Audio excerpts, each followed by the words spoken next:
ತಮಿಳುನಾಡಿನ ತೂತುಕುಡಿ ಜಿಲ್ಲೆಯ ಸಾಂತಂಕುಳಂ ಪೊಲೀಸ್ ಠಾಣೆ ಲಾಕಪ್ ಡೆತ್ ಪ್ರಕರಣ ಇದು ಎಲ್ರಿಗೂ ಗೊತ್ತಿರೋ ವಿಷಯ. 9 ಜನ ಪೊಲೀಸರಿಗೆ ಮರಣದಂಡನೆ ವಿಧಿಸಿದೆ. ಅದಕ್ಕೆ ಪ್ರಮುಖ ಸಾಕ್ಷಿ ರೇವತಿ ಎಂಬ ಕಾನ್ಸ್ಟೇಬಲ್. ಅವರ ಧೈರ್ಯವನ್ನ ನಾವು ಮೆಚ್ಚಲೇಬೇಕು. ಒಂದು ಪ್ರಕರಣದಲ್ಲಿ ಒಂದು ಸಾಕ್ಷಿ ವ್ಯವಸ್ಥೆಗಿಂತಲೂ ದೊಡ್ಡವರಾಗಿರ್ಬೋದು ಎಂಬುದಕ್ಕೆ ಇದೇ ಒಂದು ಅದ್ಭುತ ಉದಾಹರಣೆ.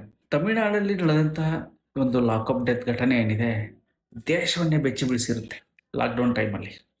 ಆದರೆ ಈ ಒಂದು ದೌರ್ಜನ್ಯ, ಈ ಒಂದು ಪ್ರಕರಣ ಬೆಳಕಿಗೆ ಬರಲು ಕಾರಣ ಆ ಕಾನ್ಸ್ಟೇಬಲ್ ರೇವತಿ. ಘಟನೆಯ ನಂತರ ಠಾಣೆಯಲ್ಲಿ ನಡೆದಂತಹ ವ್ಯವಸ್ಥಿತವಾದಂತಹ ಪರಿಸ್ಥಿತಿ ಏನಂದ್ರೆ, ಈ ಘಟನೆ ಹೊರಬರಬಾರ್ದು ಅಂತ ಅದನ್ನು ತುಂಬಾ ಭಾರಿ ಒತ್ತಡಗಳ ಮಧ್ಯದಲ್ಲಿ ಸಾಕ್ಷ್ಯಗಳನ್ನ ಅಳಿಸ್ಬಿಡ್ಬೇಕು, ಸಂಪೂರ್ಣ ನಾಶ ಮಾಡ್ಬಿಡ್ಬೇಕು, ಆ ಕಥೆನೇ ಬೇರೆ ಪೋರ್ಟ್ರೇ ಮಾಡಬೇಕು ಜನಕ್ಕೆ ಆಚೆ ಅಂತ ತುಂಬಾ ಜನ ಪ್ಲಾನ್ ಮಾಡ್ತಾರೆ. ಅವರ ಮುಖ್ಯ ಉದ್ದೇಶ ಈ ಘಟನೆ ಆಚೆ ಬರಬಾರ್ದು. ಸೊ ಇಂಥ ಸಂದರ್ಭದಲ್ಲಿ ಸಾಮಾನ್ಯವಾಗಿ ಇರೋ ವ್ಯಕ್ತಿ ಮತ್ತೆ ಪೊಲೀಸ್ ವ್ಯಕ್ತಿಗಳು ಅಥವಾ ಅಧಿಕಾರಿಗಳು ಎಲ್ಲರೂ ಏನು ಮಾಡ್ತಾರೆ, ಮೌನವಾಗಿರೋದೇ ಒಳ್ಳೆಯದು, ಅದೇ ಸುರಕ್ಷಿತ, ಅದೇ ಸೇಫ್ ಅಂತ ಯೋಚನೆ ಮಾಡ್ತಾರೆ. ಆದರೆ ರೇವತಿ ಅನ್ನೋ ಕಾನ್ಸ್ಟೇಬಲ್ ಅವರ ಧೈರ್ಯ ಎಂಥದಿತ್ತು ಅಂದರೆ, ಅವ್ರು ಬರೀ ಸುಮ್ಮನಿರೋದಷ್ಟೇ ಅಲ್ಲ, ಅವರ ಕರ್ತವ್ಯವನ್ನ ಪಾಲನೆ ಮಾಡ್ತಾರೆ. ತನ್ನ ಕಣ್ಣೆದುರು ನಡೆದಂತಹ ಈ ದೌರ್ಜನ್ಯವನ್ನ ಅವರು ಜಗತ್ತಿಗೆ ತಿಳಿಸ್ಬೇಕು ಅಂತ ಧೈರ್ಯ ಮಾಡ್ಕೋತಾರೆ. ಫಸ್ಟ್ ಒಂದ್ ಕಡೆ ಎಲ್ಲರೂ ಸಹ ಸಿಬ್ಬಂದಿಗಳು, ಮತ್ತೊಂದ್ ಕಡೆ ಉನ್ನತ ಅಧಿಕಾರಿಗಳ ಒತ್ತಡ ಇದ್ದೇ ಇರುತ್ತೆ. ಇಂಥ ಒಂದು ಪರಿಸ್ಥಿತಿಯಲ್ಲಿ ಈ ಇಡೀ ಒಂದು ವ್ಯವಸ್ಥೆ ವಿರುದ್ಧವಾಗಿ ನಿಲ್ಲೋದು ಅಷ್ಟು ಸುಲಭದ ಮಾತಲ್ಲ. ಸೊ ಈ ಒಂದು ವಿಷಯಕ್ಕೆ ಆ ರೇವತಿಯವರಿಗೆ ಒಂದು ಸಲ್ಯೂಟ್ ಹೊಡಿಲೇಬೇಕು.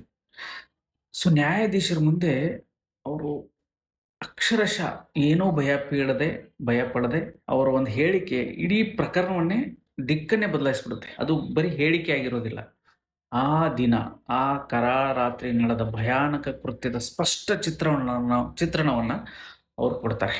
ಪೊಲೀಸರು ಅದು ನಡೆದಾದ್ಮೇಲೆ ಪೊಲೀಸರೆಲ್ಲ ಠಾಣೆಯನ್ನು ಸ್ವಚ್ಛ ಮಾಡ್ತಾರೆ, ಸಾಕ್ಷ್ಯಗಳನ್ನ ಅಳಿಸಾಕ್ತಾರೆ.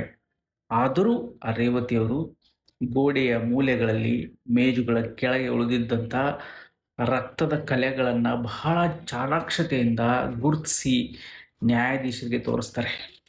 ಆ ರಕ್ತದ ಕಲೆಗಳು ಆರೋಪಿಗಳನ್ನ, ಅಪರಾಧವನ್ನ ವೈಜ್ಞಾನಿಕವಾಗಿ ಕಂಡುಹಿಡಿಯಲಿಕ್ಕೆ ಸಹಾಯ ಮಾಡುತ್ತೆ. ಈ ಒಂದು ರೇವತಿಯವರ ಧೈರ್ಯದಿಂದಲೇ ಇವತ್ತು ಈ ಪ್ರಕರಣದಲ್ಲಿ ಆರೋಪಿಗಳಿಗೆ ಶಿಕ್ಷೆ ಆಗಿದೆ. CCTV ದೃಶ್ಯಗಳನ್ನ ಡಿಲೀಟ್ ಮಾಡಿಬಿಡ್ತಾರೆ. ಆದರೆ ಆ ರೇವತಿ ಅವರು ತೋರಿಸಿದಂತಹ ಅಲ್ಲಿ ಉಳಿದ ರಕ್ತದ ಕಲೆಗಳು ಮತ್ತೆ ಆ ಇಡೀ ಚಿತ್ರಣವನ್ನ ತುಂಬಾ ನೀಟಾಗಿ ದೃಶ್ಯವನ್ನ ನ್ಯಾಯಾಧೀಶರ ಮುಂದೆ ಹೇಳ್ತಾರೆ. ಇದರಿಂದ ಅದ್ಭುತವಾದಂತಹ ಸಾಕ್ಷಿ ಅವರಾಗ್ತಾರೆ. ಒಂದೇ ಇಲಾಖೆಯ ತನ್ನ ಸಹೋದ್ಯೋಗಿಗಳ ವಿರುದ್ಧವನ್ನ ಸತ್ಯವನ್ನು ಹೇಳೋದು ಅಂದ್ರೆ ಅಷ್ಟು ಸುಲಭದ ಮಾತಲ್ಲ. ಆದರೆ ಅವರು ಯಾವುದೇ ಕಾರಣಕ್ಕೂ ಹಿಂದೆ ಸರಿಯೋದಿಲ್ಲ. 6 ವರ್ಷ ಈ ಪ್ರಕರಣ ನಡೆಯುತ್ತೆ ಕೋರ್ಟಲ್ಲಿ, ಆದರೆ ಕೊನೆಗೆ ನ್ಯಾಯ ಗೆಲ್ಲುತ್ತೆ, ಸತ್ಯ ಗೆಲ್ಲುತ್ತೆ. ಸೊ ಈ ಒಂದೆಲ್ಲ ಪ್ರಕರಣವನ್ನ ನೋಡಿದಾಗ ಆ ರೇವತಿಯವರ ಧೈರ್ಯವನ್ನ ನೀವು ಎಲ್ಲರೂ ಮೆಚ್ಚಲೇಬೇಕು. ಆ ರೇವತಿಯವರಿಗೆ ಒಂದು ದೊಡ್ಡ ನಮಸ್ಕಾರ ಮತ್ತೆ ಸೆಲ್ಯೂಟ್. Thank you.